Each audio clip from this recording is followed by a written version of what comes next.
Hi, Jan Tilley here, and tonight I'm going to show you how to make a hearty beef stew. I know this week we've been talking about diabetes and learning to eat healthier to control your blood sugar without having to take a bunch of medication. So tonight I'm going to show you this beef stew. You may be surprised at what all is in it, but ultimately the carbs are really low, the protein is high, and that's what we're looking for. So to start the beef stew, what I've done is browned the beef. I have about a pound and a half of stew meat. I've browned it over in some hot oil, hot olive oil. And now what I'm going to do is take about 2 or 3 garlic cloves that have been minced. And you can just take a knife. Let me make sure my stove is turned back on here. And take a knife and just kind of smush it, because that really will mince it just as well as getting out your mincer and everything. Chop it up a little bit more if you need to. So we've added the garlic back in, and we're just using the pan where we browned the beef, if you can see that. You may need to add a little bit more oil to it just because you want the garlic to go ahead and brown but not burn. Now we're going to also add in about 1 small chopped onion. So I'm going to throw that in there as well. We're going to let this brown for a couple of minutes. And while we do, I really want us to think about and talk about diabetes and how we can manage it. One of my favorite things about being a dietitian is helping people understand the impact that food and exercise have on controlling their diabetes. And it's just, to me, it's a miraculous thing, and a thing that not a lot of people talk about. Physicians don't really have time to go into it, and so sending them to a dietitian is the right thing to do. Now, we're getting our onion going here, so what I'm going to do is I've chopped up about 3 ribs of celery. I'm going to throw that in. I've chopped up about 3 or 4 carrots, depending on the size. We're going to put that in. And let's just go ahead and stir that around and let that get nice and brown and wonderful. A couple of minutes is really all you need, because you're going to keep adding things in. So to this, what we're going to do is add some flour. You want to kind of thicken this up. The reason it's called hearty beef stew is because it is nice and thick and hearty. I'm doing about 2 or 3 tablespoons of flour. We're just going to sprinkle that in there. If you need more oil, feel free to do more oil in this. But you're going to just stir that around. Let me show you what it looks like. So you're stirring your carrots and celery, and you're going to get all that flour mixed in. And then we're going to take 2½ cups of beef broth. I love to use this Better Than bouillon just because I think it's a really nice, clean bouillon, and it's much heartier than a canned beef broth. So I've got my beef broth here. Just going to stir it into my pan. Now what that's going to do is as we keep cooking it, the flour is going to thicken the broth. Once it begins to get a little thicker, then what we're going to do is add an unusual ingredient. We're going to add a bottle of beer. If you don't want to use beer, you can use a red wine, about 1.5 cups of red wine. And then we're going to add in some water, some tomato paste. So let's get our broth going here. I'm going to turn that up just a smidge.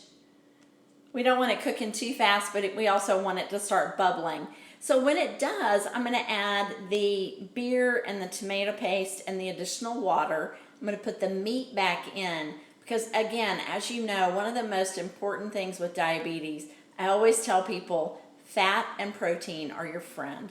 They're the things that really stabilize your blood sugar and keep you from having spikes. And also spikes in blood sugar, and also lows, because you don't want to go too high and you don't want to go too low. Often if you go too high, that's where the complications come from, because it can break the small blood vessels that lead to your eyes and your heart and your kidneys and your peripheral vascular system. So that's why you see so many diabetics with amputations and blindness and on dialysis.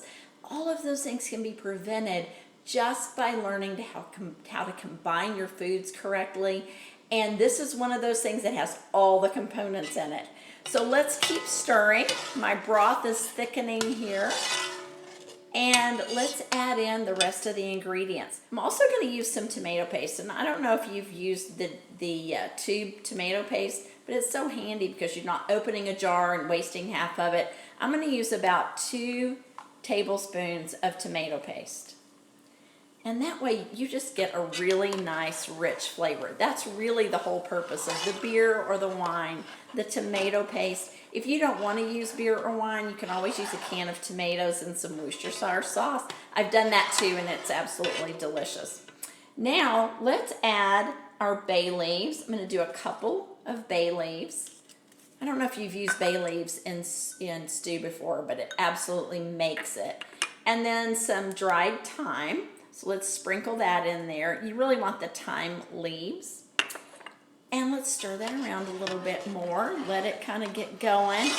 And then we're going to add the meat back in. So you can see that I've browned the meat. It looks delicious. When you're doing this, take the stew meat, dry it off really well with a paper towel so that it'll brown. Sprinkle it with salt and pepper. Put it in a little bit of oil, and it works beautifully. So let's stir that around. Then we're going to add potatoes.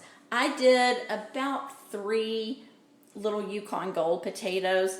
You can see that's probably 1.5 cups of potatoes. So if you do a russet, you might want just 1. If you do little new potatoes, you might want more than 3.